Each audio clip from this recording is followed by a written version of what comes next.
George and Perry's conversation.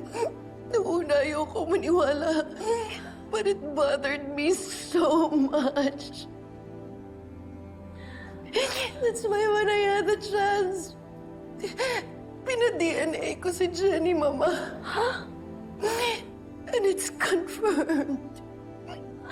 Anak nga ni Dio si Jenny. I'm so sorry. Kailan mo pa alam? Bakit? Bakit hindi mo sinabi sa akin ang totoo? Why? Mama, natakot ako. And I'm also hurt.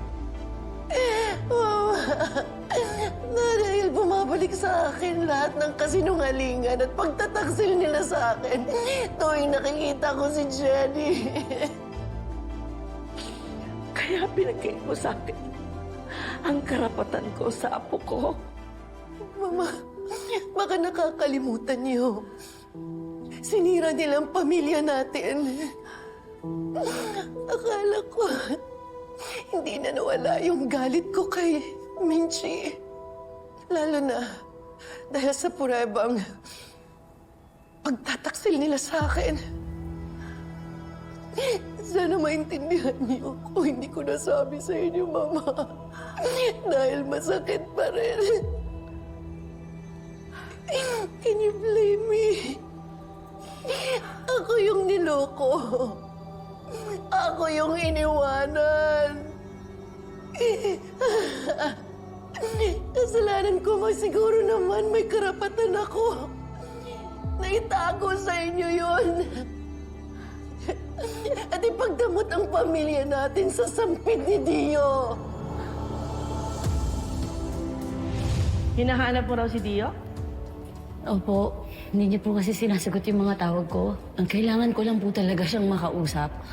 Ayoko talagang malaman mo ang buong katotohanan. Hindi mo matanggap, alam ko.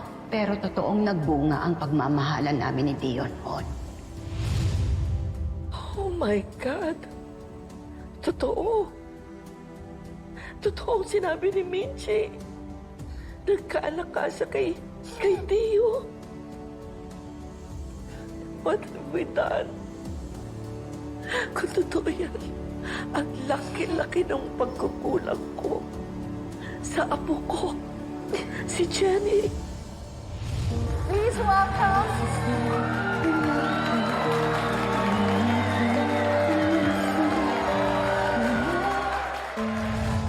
Siya ho yung naunang sumugod. Dinidepensahan ko lang naman po yung sarili ko. Sinungaling ka, ha? Sinadya mong saktan ng apo ko. Tama yata yung naririnig ko. At sama ng ugali mo manang-manak sa nanay mong walang ya. Pinagsisisihan ko ang araw na nakilala kita. Dahan-dahan po. Sige po. Tubig po. Hindi ko kailangan. I'm okay. So please leave me alone. Leave me alone! I hurt my own apo. Ilang beses ko siyang sinaktan. Pinarusahan. Bunga siya ng kasalanan. Tama lang yun sa kanya. Walang kasalanan ang apo ko. Ang anak ko ang may kasalanan. Walang kasalanan si Jenny. Hindi ko pwede.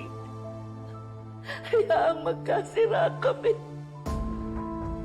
Hindi ko pwedeng gawin ito sa apo ko. Pagkat katuko ko siya. Katuko ko si Jenny. Isa siyang halari.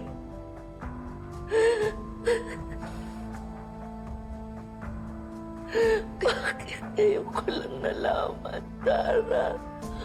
Bakit?